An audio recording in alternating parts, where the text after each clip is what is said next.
What is a friend? A single soul dwelling in two bodies. Aristotle. When a young person asks me for advice about what he should do, I often ask him, who do you want to be with? Few things in life shape you more than the people around you, and few choices are more important than deciding who you'll be with. This is true for all of us, and it's true for all of our lives.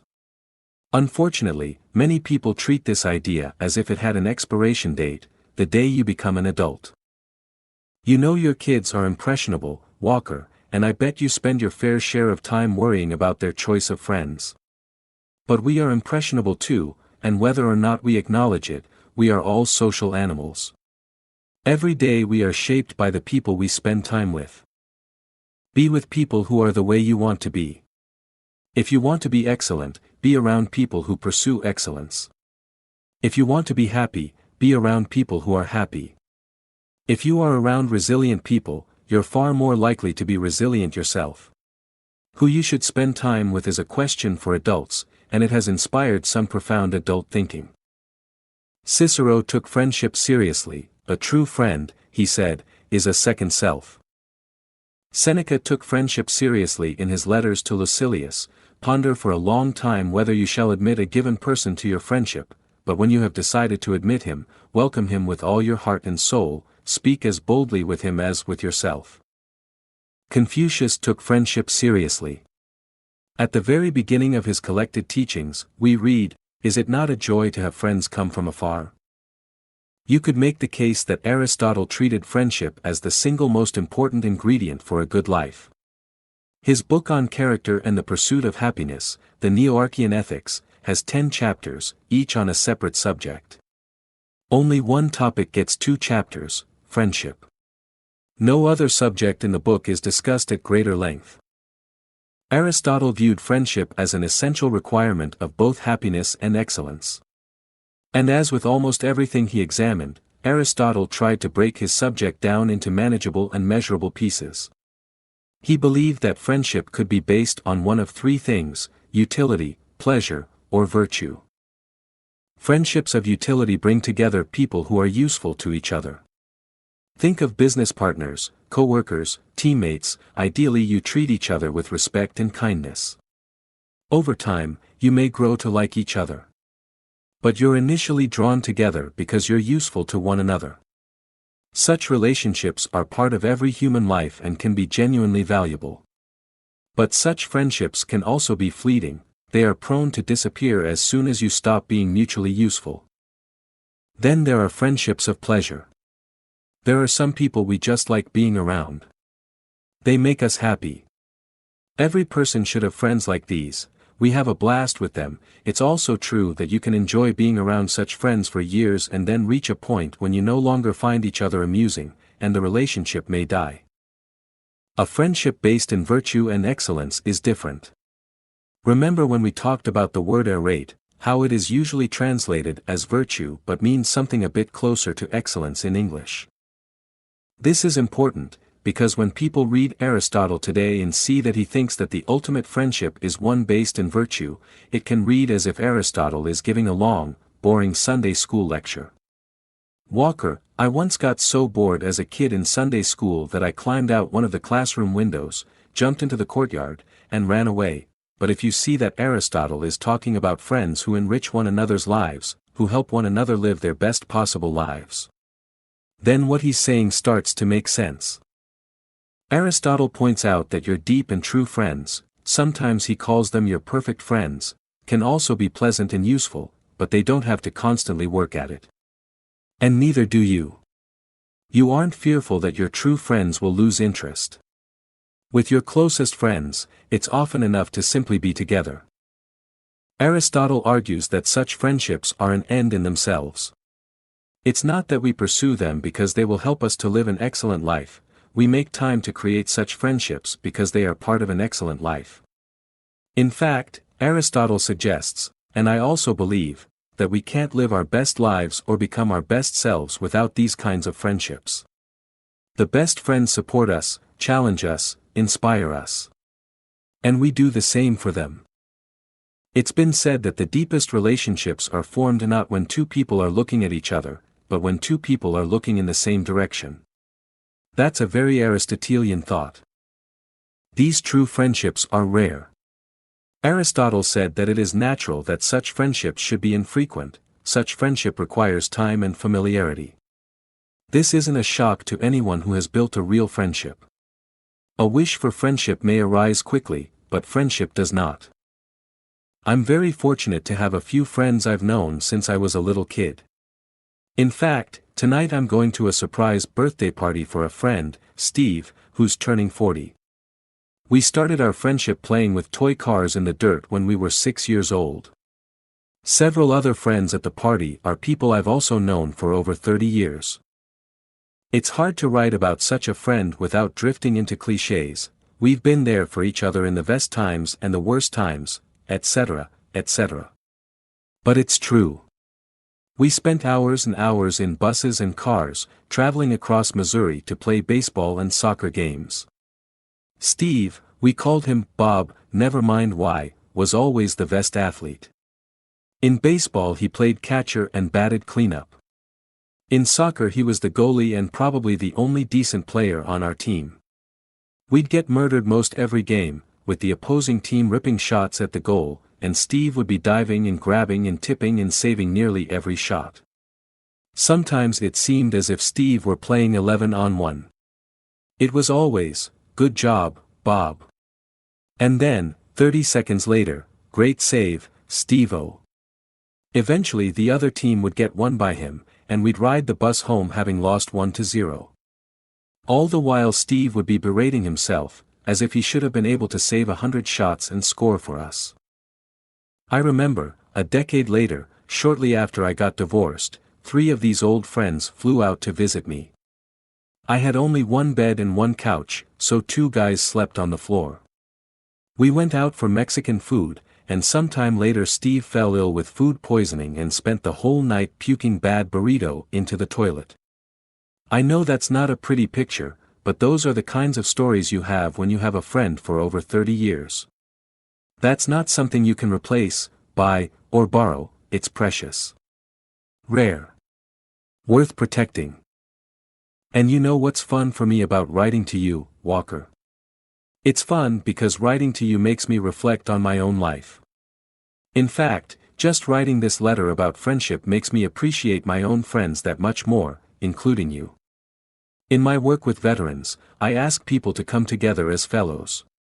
Fellowship is different from friendship, but they're 2 ideas that have a lot in common.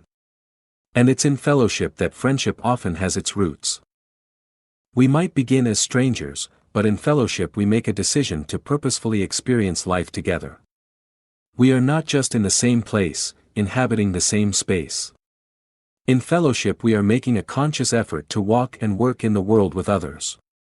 We are purposefully sharing, studying, serving, and, when necessary, suffering together. I made a conscious choice to root my work with veterans in the idea and practice of fellowship. For veterans, the loss of a sense of camaraderie is often the most painful casualty in the transition from soldier to civilian. As soldiers, they walked the roads of a hostile land together. On the front lines they forged friendships of a lifetime. Veterans move from a world in which they are surrounded by friends who risk their lives for one another to a world of strangers who might not care much for each other. By beginning in the spirit of fellowship, we enable veterans to build new bonds as they experience life together here at home. Friends help us flourish. They lighten our burdens, enlighten our thinking, enrich our lives. When we lose sight of our commitments, they remind us of them. When we falter, they help us stand. And we grow in resilience when we do the same for them, because the need to be strong for others often reveals untapped reserves of strength in ourselves. We often turn to friends when we make life's biggest decisions, not because they will support us unquestioningly, but because they will not. It's easy for an acquaintance to brush off a dumb idea with "sounds good to me." It's irresponsible for a real friend to do that. Friends challenge the flaws in our thinking and the flaws in our character. When they do that, they make us better. Good friends hold us to a higher standard when we are ready to make an excuse for ourselves. Friends sympathize with our pain, but they stop us from wallowing in it. Friends point out our blind spots, and they do so not with vindictiveness or cruelty, but out of honesty, love, and a desire that we live the fullest and best life possible. That's why, in the ancient world, philosophers stressed the importance of distinguishing true friendships from false ones, learning to tell apart the people who appeal to your best self and the people who flatter what's worst in you. Here's how Plutarch put it: a true friend will not rashly commend nor imitate everything, but only what really deserves it. On the other hand, the flatterer claws and tickles the irrational part of the man only. And remember, this was advice for adults, not children. There's never a point in your life when friendship ceases to matter. In fact, the older and, hopefully, wiser you get, the more you realize that true friendships aren't always easy. You probably know this line from Lord Acton: power tends to corrupt, and absolute power corrupts absolutely. I don't agree with that. I've known many people who were powerful and exceedingly honest, and I've known many people with little or no power who were conniving and vindictive and mean. But I do think the Lord Acton was right to notice that people go wrong more often the more powerful they become.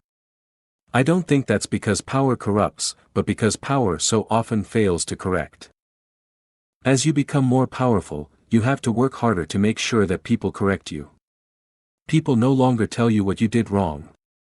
More and more, you have to ask yourself, how can I become better?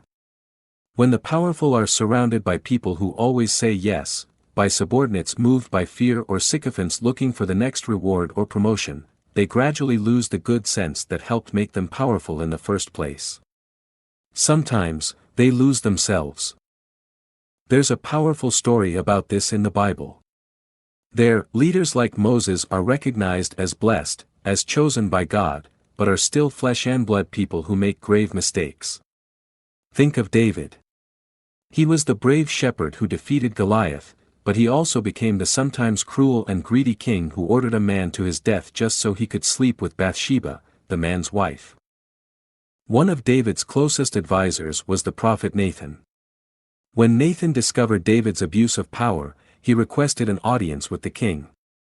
Nathan was wise enough to know that if he criticized the king directly, David might shut his ears. So instead, Nathan said that he came with news: there was a rich man in a nearby town who had terrorized and robbed his poorer neighbor. Lately, he had stolen and slaughtered the poor man's pet lamb. David burned with anger against the man and said to Nathan, "As surely as the Lord lives, the man who did this must die. He must pay for that lamb 4 times over, because he did such a thing and had no pity." Then Nathan said to David, "You are the man." Every powerful person needs friends and counselors like Nathan. Far too few have them. Who is your Nathan, Walker? To be wise, we have to recognize that we know only a small fraction of what is worth knowing. To be resilient, we also have to recognize that we know only a small fraction of what is worth knowing about ourselves. So much of the tragic tradition is about people who fail to know themselves until it's too late.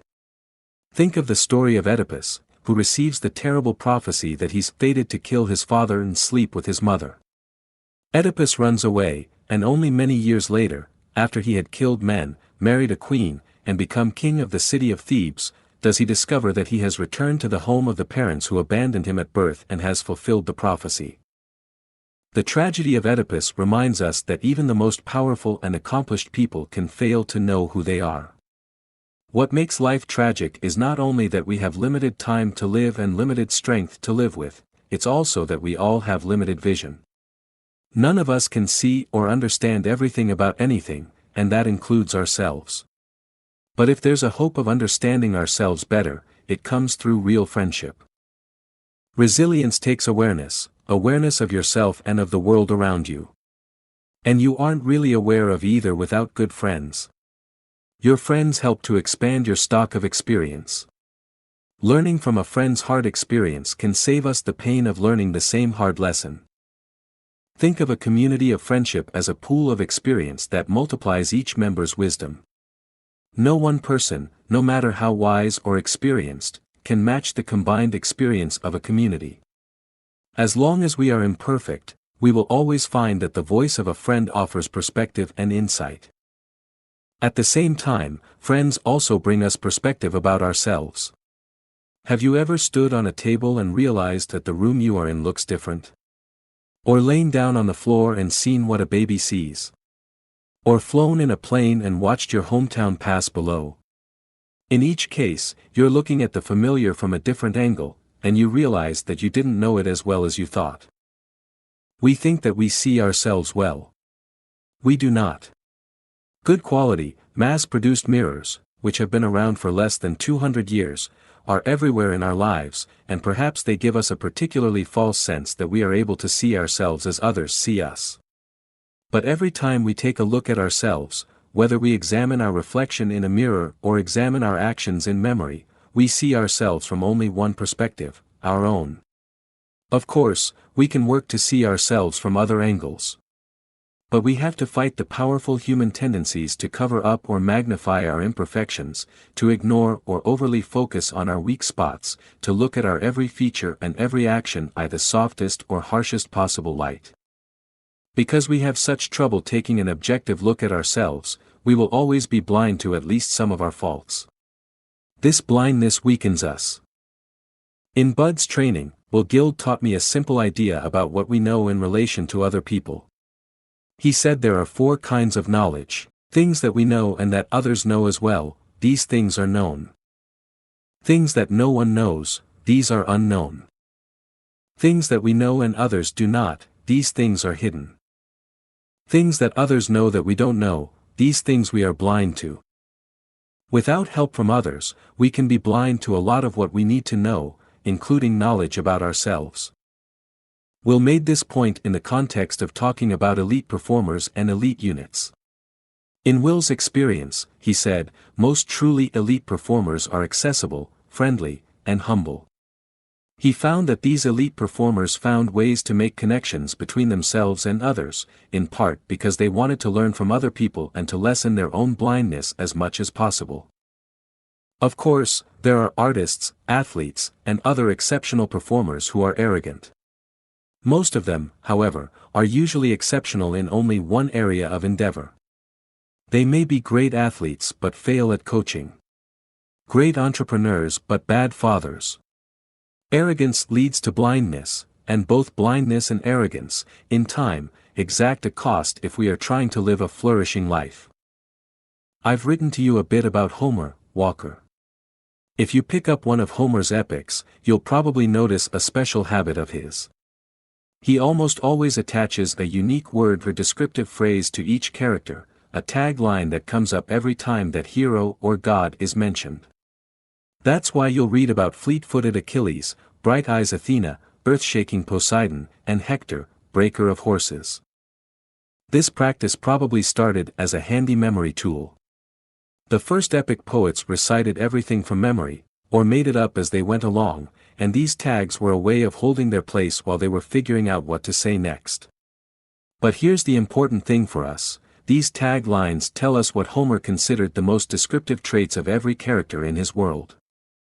What word did Homer use to introduce Odysseus, the hero who survived 10 years of shipwreck and wandering before returning home from war?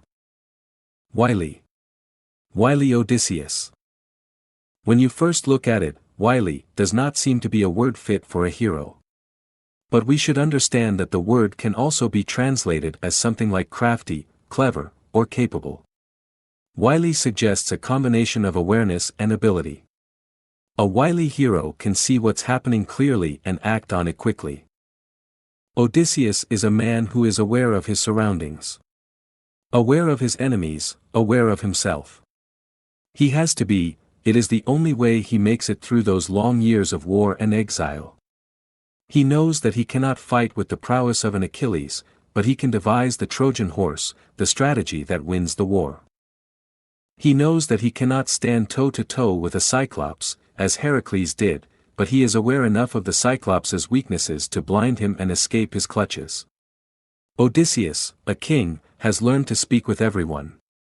He knows how to talk to the stable boy who tends his house, to his fellow warriors, to the wife of a fallen comrade, to an ally, to a potential enemy. Achilles is blinded by rage. Agamemnon is blinded by arrogance. Paris is blinded by lust.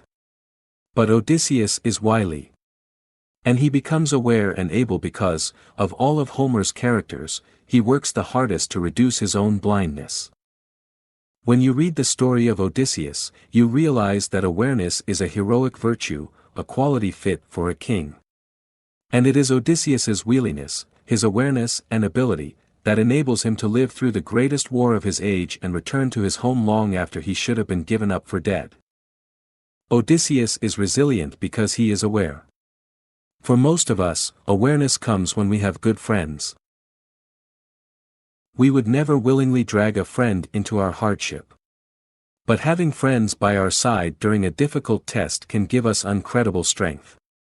We wouldn't say, "I'm glad you're suffering too." But we do say, "I'm glad that you're here with me." Friends are people to lean on, and they're people to be strong for.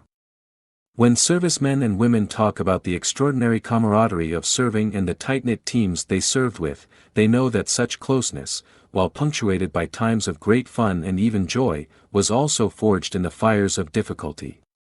They drew strength from knowing that they were together when lives were on the line.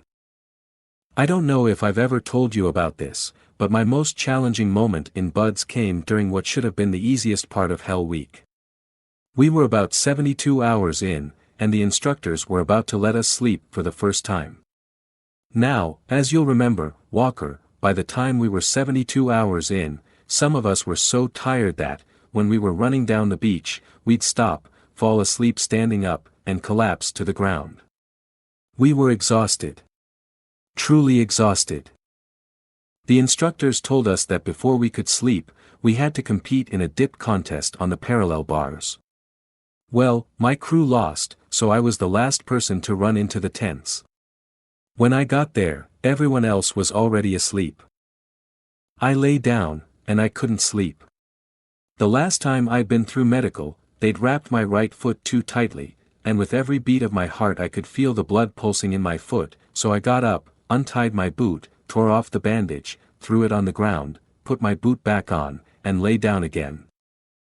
And still I couldn't fall asleep. I started to panic a bit then, thinking, we only get 2 to 5 hours of sleep over the course of the whole week. What's going to happen if I can't sleep? I knew that I was going a little crazy, because the next thought that ran through my mind was, well, maybe if I can't sleep, maybe they'll let me take a nap later. And then what happened is that the tent flap was open and there was a beam of light coming down on my cot and the cots of the guys next to me, and it was getting oppressively hot in the tent packed with bodies, and I started thinking, this is not fair. It's not fair that I ran into the tents last. It's not fair that they wrapped my foot the wrong way the last time I went through medical. It's not fair that I got the worst cot. The more I let my own fear get to me, and the more I thought this isn't fair, the weaker I became. So I got up, went outside, and walked over to the wall where we had those faucets at about shoulder height. I turned on, ducked my head underneath, and let the water wash over my head. And as I turned back to the tent I was, for one beautiful moment, thankful. Here I was in the middle of BUD/S, and I had a moment of peace absolutely to myself. That's when I thought, this test isn't about you. The test was about my ability to be of service to the people who were asleep in that tent.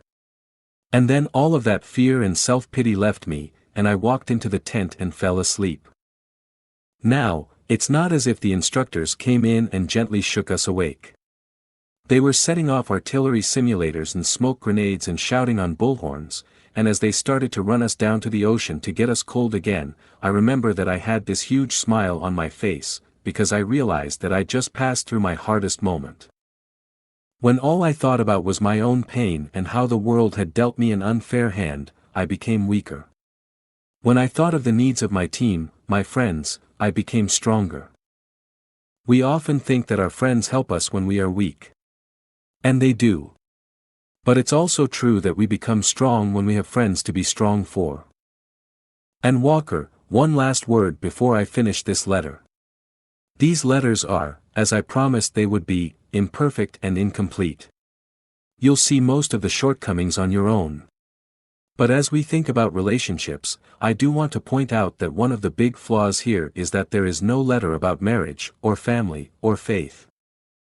Sheena and I have a wonderful marriage, and now we have a beautiful little boy at home. Perhaps, a few decades from now, I might feel that I can write a letter about friendship in marriage, or the role of the family in resilience. But right now I know only enough to know that I don't know enough. I do know that there is an overwhelming power in boundless compassion and unconditional love. I know that I received from my own parents an unending love that gave me the confidence to take risks, and I hope to provide the same love to my children.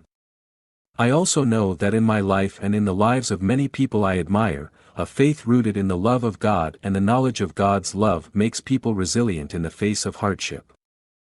But, Walker, there are millions of people who know more about this than I do.